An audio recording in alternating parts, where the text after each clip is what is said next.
Hi, everyone, and welcome to Miss Temple's apartment. Yay! Happy Interview Tuesday. Today, I have a special friend for you. Her name is Addie Chris. She lives in Vermont, and she is a ceramicist. What's a ceramicist? It's someone who makes pottery. That's so awesome. I hope you have a good time listening to our interview, and I can't wait to see what you think. See you later. Hi, everyone, and welcome to Miss Temple's apartment. Yay! Happy Interview Tuesday. Today, I have brought my friend, Addie Chris, and I'm so excited for you to meet her. Hi, Hiya.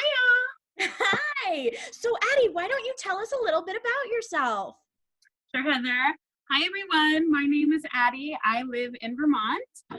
I live here with my fiance and two great animals, and I work at a university here. But on the side, I like to do all kinds of art. Oh my gosh. So, can you tell me what kind of art you like to make? Sure. So mostly what I do is ceramics. Mhm. So when I do ceramics, that means talking about bowls and plates and mugs and things like that. And then I also like to do some non-traditional stuff. I like to make decorative items and jewelry and all sorts of things. And I do it mostly all from my home. That is so cool. So, Addie, how did you get into ceramics? Did it just one day, I want to be a ceramicist, or did you take a class or something?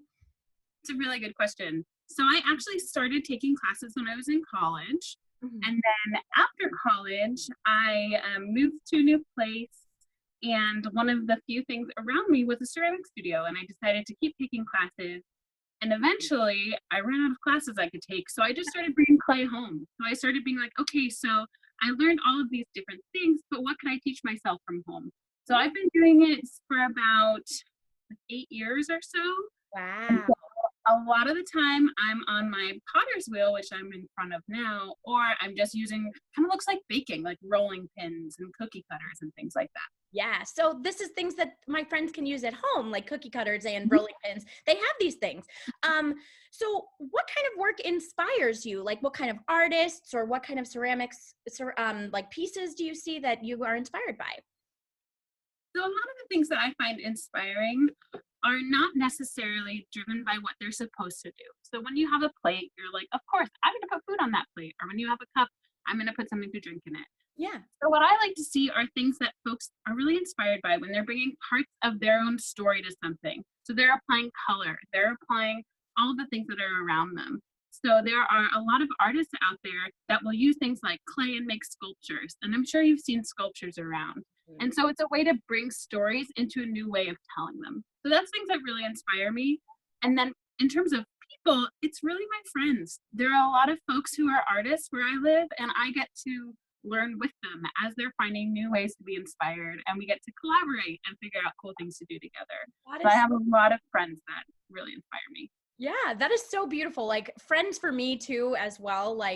It's just such a nice thing to feel like you can make something and feel connection to it with other people around you. Um what's your favorite part of being a ceramicist? My favorite part of being a ceramicist, that's a really good question. I think that I really like to make really fun things, and Mm. I like to share them with people. There was a while that I started my own ceramics business, but for a long time I couldn't because I would make things and I would just give them away. So I Yeah. really like that kind of the what's next. So you get to make something and then you get to give it to a friend, and then someone Yeah. gets to keep that. So I really like that, and I also really like playing with dirt. Like it's fun Yeah. to work with art that's messy and somewhat unpredictable. I was never good at drawing. I wasn't good at looking at something and always knowing what was in front of me. So in this, I could kind of organically let it happen. Yeah, we talk about that all the time in my classes. They should know that, if you mess up, it's not the big deal. Like you can erase or you can, in this case, remold and make it so it becomes something else. So you were saying before that you have your potter's wheel in front of you. Is there any way that you could show us what that means and what it takes to make something? Definitely.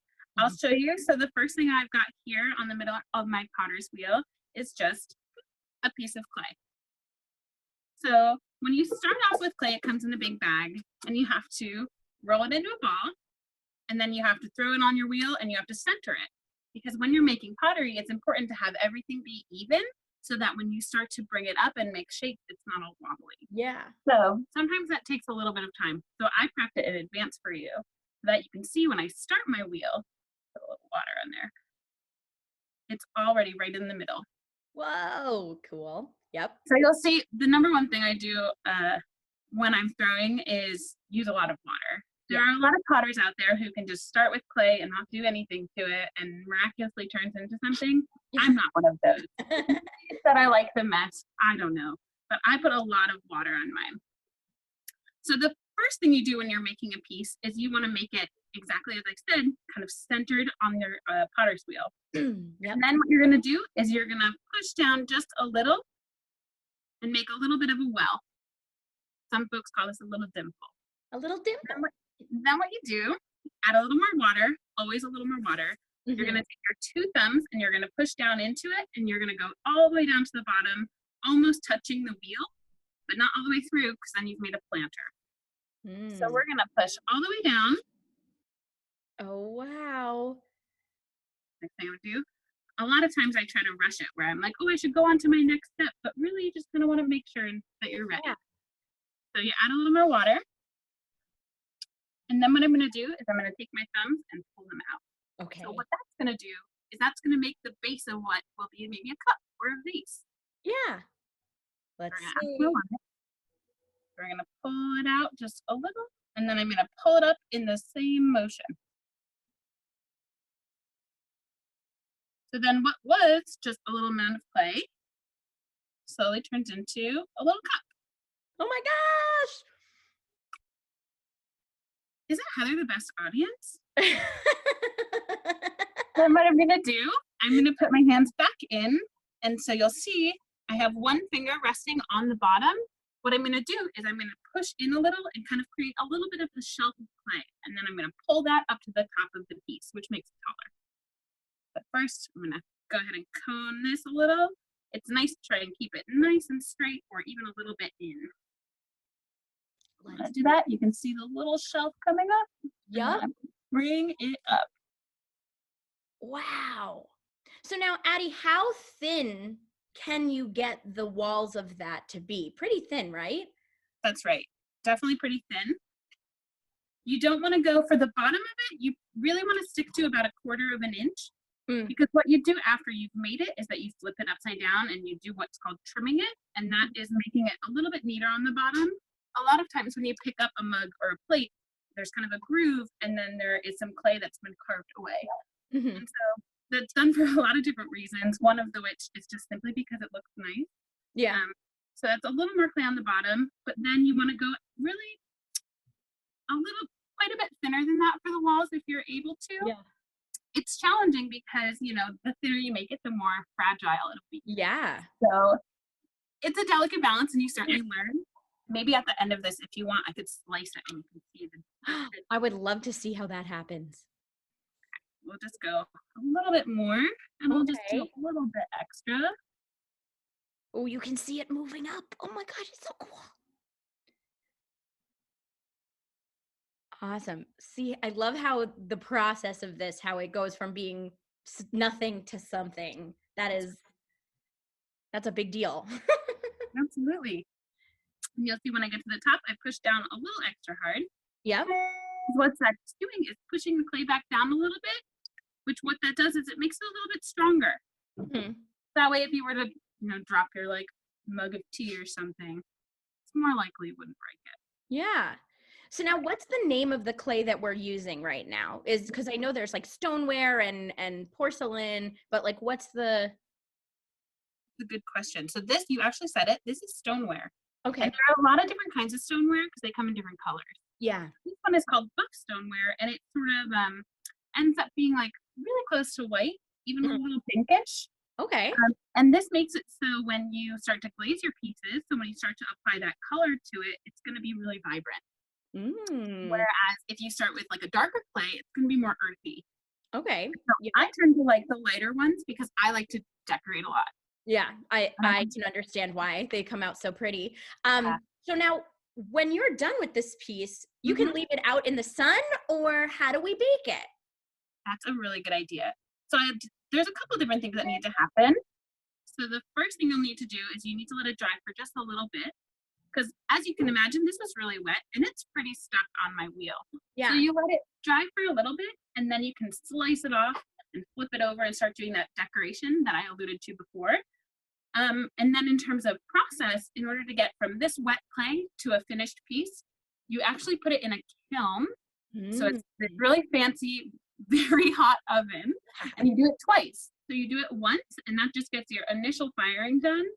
But then after that point is when you start to add any kind of things you want on the surface. So anything that makes it shiny and glossy. So it's called glazing. So then we glaze it, and then we fire it one last time, and then it's done. Wow. Mm-hmm. Well, look at this cup we have just made. I am so thrilled with this. Do you want me to slice it? Yeah, I would love to see. Okay, it's a little bit jarring because you spend this time and you make it and then you destroy it. It's really good to destroy it every once in a while because it's about practice. So a lot of the times when I make a piece on the wheel, I don't keep it. Yeah. It's really great for me to kind of continue to practice and decide on things that I like. So with a cup like this, there's so much more you could do. But this was a great practice for me just to, continue to get better. Yeah. So what we're going to do, so we can talk about, the thickness of the wall. Everyone always gets really spooked by this. The first thing I'm going to do is slice it off the bottom.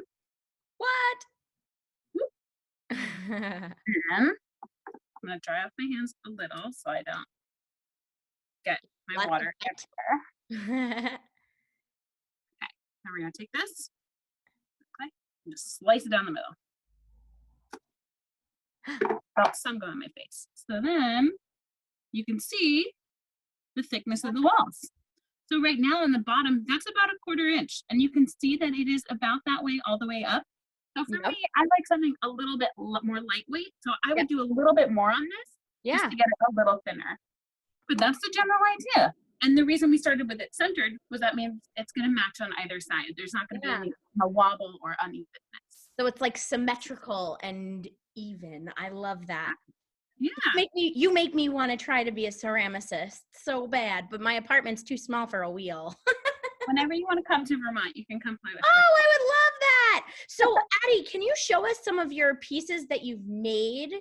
I would love to see, but I want you to have clean hands.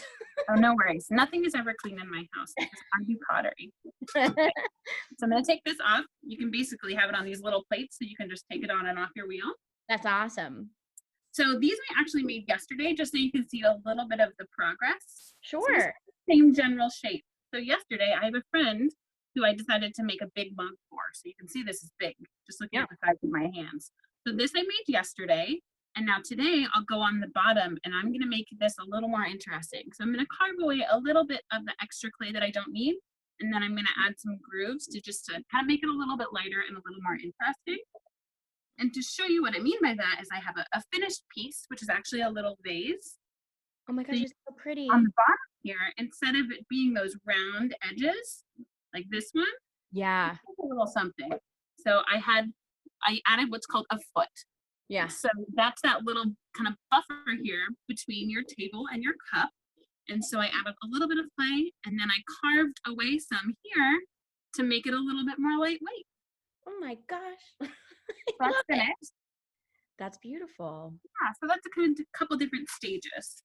That's awesome. Addie, so happy that we were able to do this. Thank you so much for letting me interview you and see your work. If my friends have any questions for you, is it okay if I send them your way? Definitely. You all can email me or you can follow me on Instagram. Oh, what's your normally? Oh, am I allowed to plug it? Okay. Yeah. My Instagram is Adler Ceramics, so Adler, which is actually my first name, and I go by Addie. And then Ceramics, Ceramics, which is hard to spell on the spot. Yeah. So we'll also put that on the bottom of the YouTube page when I post this, and the kids will be able to follow you there. And then so if you have any questions for Addie, you can send them to her or you can send them to me. And my email is htemple@schools.nyc.gov. And I can't wait to see what you have to say. I'll see you later. Thanks, Addie. Thanks, y'all. I hope you enjoyed my interview with Addie Chris. It was so cool to be able to show you what it means to make pottery and what it takes. If you have any questions for Addie, you can send them to me at htemple@schools.nyc.gov, or you can send them to me in a DM on Instagram at Miss Temple's Apartment. Can't wait to see what you think. See you later.